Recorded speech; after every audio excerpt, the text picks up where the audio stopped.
All right, so we are back at the property, and this here is overkill. So if you've been watching, most of our clearing out here on the property, which we got 14 acres out here in Kentucky, we've been using weed eaters and a Milwaukee brush cutter attachment for their weed eater. That, hand clippers, shovels, just tons of manual labor. Now we're down here for about 6 weeks. The first thing was to rent a brush mower. Long term, I've been debating between bush hog with a tractor, but the hills out here, I mean, kind of a pain and tight turns. So I was looking at the walk behind brush mowers. There's a DR Pro XL 30, I think is what it's called, but it's about $3 grand. So I wanted to rent one first, see how it works. Of course, the rental place this weekend didn't have it. What they did have is this monster. It's about 200 pounds more than that thing, has tracks instead of the rear wheels. But we're gonna start cutting this field over here, see how this does, because that's where the septic's gonna go. And we need to get all of our permitting stuff done for that. And then after that, I'll kind of go over the rest of the stuff out here I'm gonna do and show you where I'm cutting into things. I mean, it's kind of fence lines, all that kind of stuff, but I'm gonna go get a hang of this thing first and see how it does. All right, so first thing I'm gonna start with is this field back here. This is where I was saying the septic's ended up going, up this hill a little bit. So you can see it's assortment of brush. This thing's supposed to cut through like 1 to 2 inch thick stalks and then up to 6 foot tall grass. So I'm just gonna make a path into here now and see what it does.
All right, so first impressions is when you get a rental, they're all beat up. So this thing has a reverse and then first, second, third gear.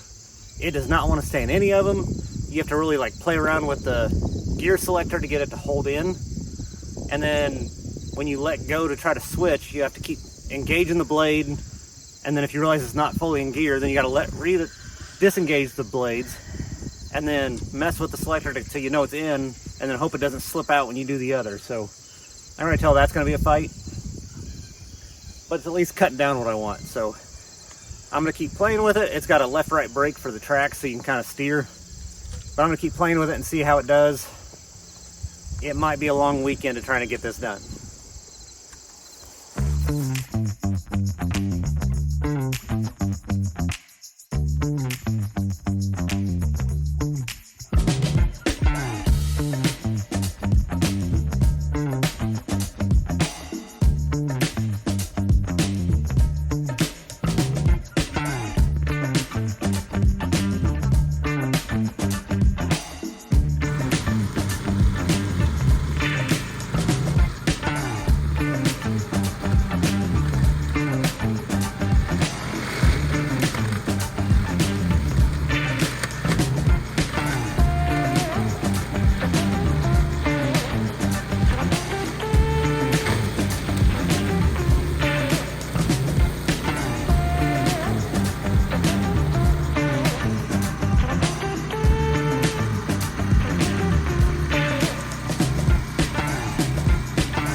All right, so getting a little bit of a hang of it.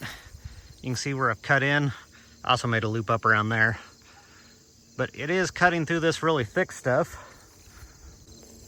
I think over here, let's see. There's some of the smaller stuff it's getting. A little bit of bigger.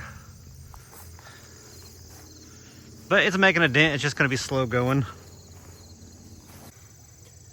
All right, and I'm sure some of you are already commenting down below.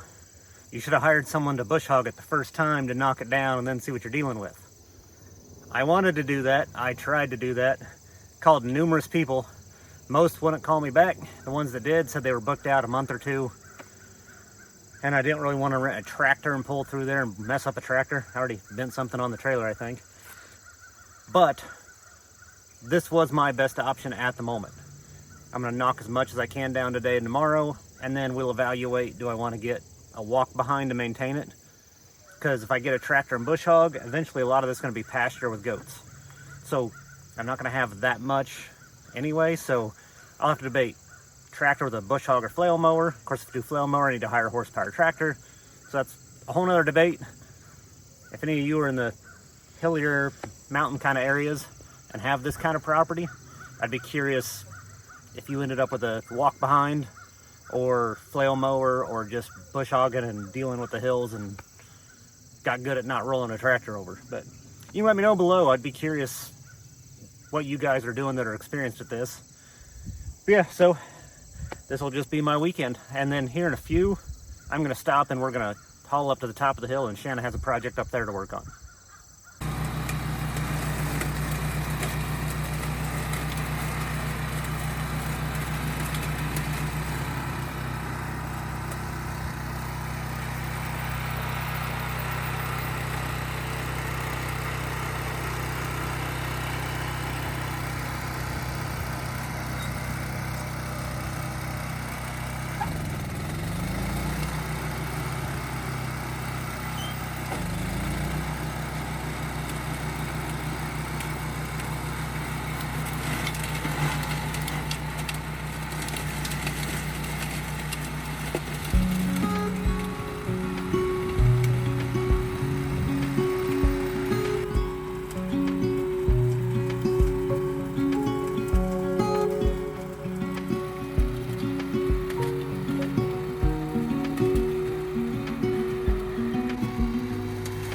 Said that you've been hurt one too many times before. Ended up staring in the bathroom mirror, crying on your bedroom floor. Baby, you can take my word, you haven't gotta hurt no more. Things about to get much better. I wanna make this forever. I wanna make this forever.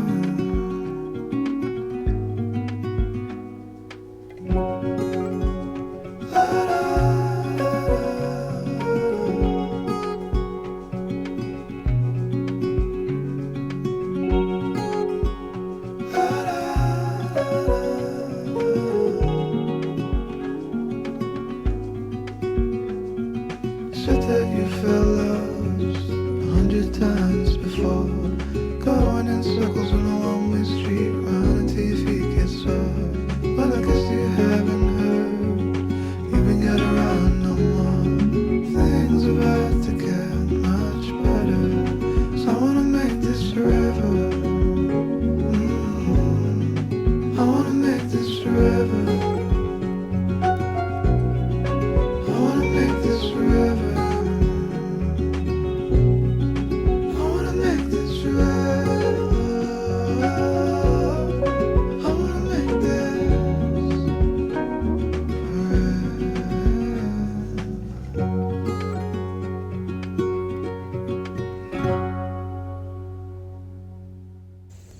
Okay, so you can see behind me, made a big impact. I was unloading the trailer at 9:30 this morning. It's 11:30, so really for getting the hang of it, it's doing pretty good. One of the tricks with this, like I said, being a rental, that gear selector doesn't want to stay in place. So you have to get pretty good at just getting into gear and leaving it there and figuring out how to turn and everything without letting go. Once you get that rhythm, it's moving pretty good. One thing to add, like talking about what equipment to get. something I'd be curious from you guys. If anyone's tried it, ideally I'd get a 40 horse Kubota and a PTO bush hog and flail mower or whatever. I don't have that kind of money. At least I don't want to spend that kind of money because I'd have to finance it, and we've been trying not to finance. One of the things I saw though that was interesting, I'd be curious if anyone's tried, was a flail mower that has an engine on it that you pull behind a four-wheeler. So I could get a used four-wheeler, buy one of those, and that might do pretty good out here. But once again, love to hear feedback on it. But we're breaking for lunch. When we get back, I got to measure for septic and then see if I can start cutting some other stuff Shanna's been working on and then pan out into other projects. All right, so we just got back from lunch. Had some other plans. There's, like I said, there's a project Shanna wants to do at the top of the hill. She was gonna do that this afternoon, but she's been working on getting into this monstrosity behind us. The camper's gonna go on the other side of this. We think the septic tank will go somewhere on the back side of it and run over to where I've been clearing over there. So we've got to see how much elevation change is there here versus how many rocks and trees are down there, because it looks like they cut a bunch of trees and piled them there. Then I found some rocks too. Yeah. Some big boulders. Yeah. So Shanna's been uncovering that to see how close I can get with this brush mower. So I'm gonna go ahead and start making a loop around this and cutting into it. And then she can kind of use the clippers and make sure I'm not gonna run over anything too big and mess up the brush mower. So we're gonna work on that. And then probably work on that most of the afternoon. Then tomorrow we can come back and start working on cutting a loop around the perimeter and opening this field up over here more if we have time.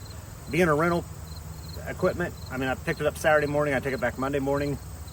I got to get as much as I can done of the various projects so we have room to work. But I'm going to fire that thing up, start working in here, and then Shanna will be moving rocks for me and digging out and finding obstacles.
All right, we are calling it day one.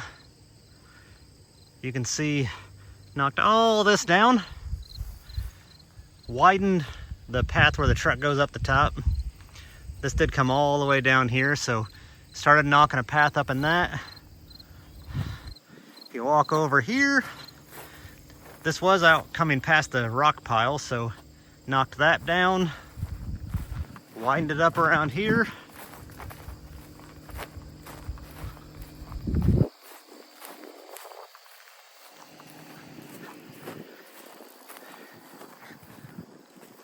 Started knocking into here, but there's huge rocks right there and all kinds of fallen trees down there they've thrown in. We got to get around. Widened this corner a little bit. Knocked down the spot that the camper may go if we can get it flat enough. And then started widening down this way. So we'll come back tomorrow and pick up from there.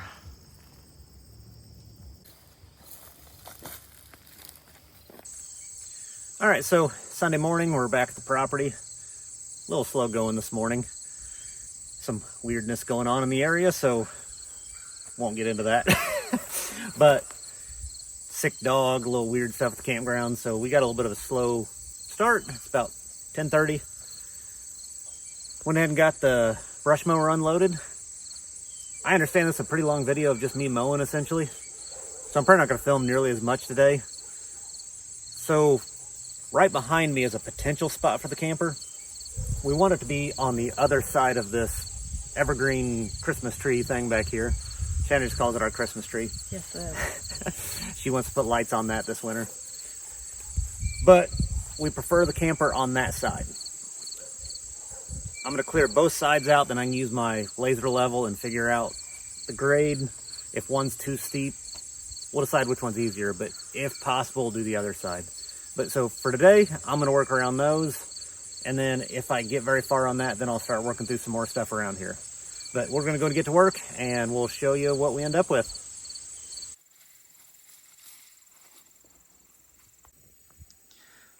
So it's hard to see right here, but there's a big old hole I found there. Almost got the mower stuck in it. Luckily, the tracks pulled it back out. But Shanna's gonna go grab a stick or something to kind of show you how deep it is.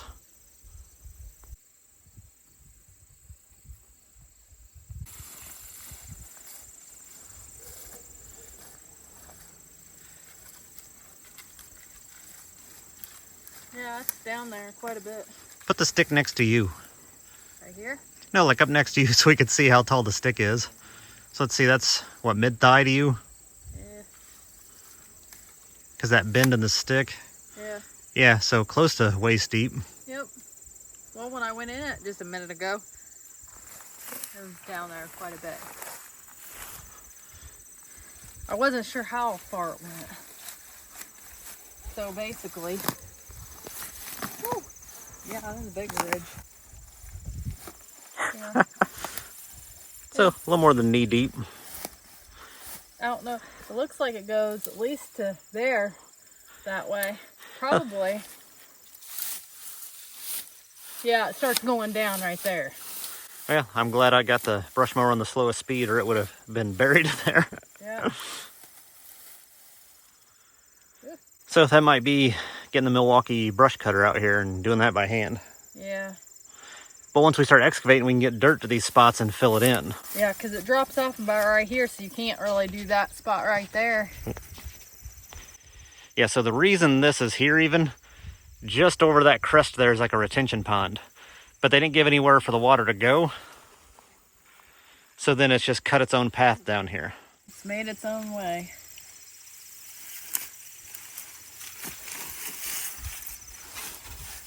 But, look, it doesn't right there. So I don't know. Yeah, it must be coming over from this other way. Right here.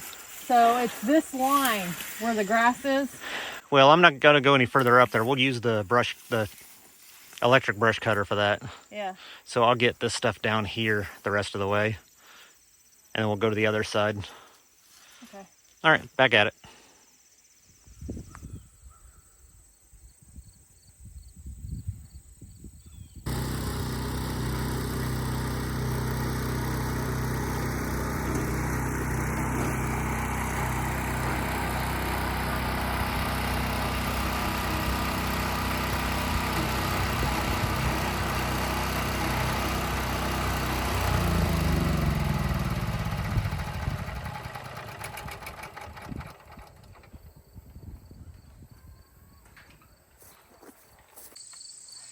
All right, so we're wrapping it up, calling it a weekend. Thing did pretty good.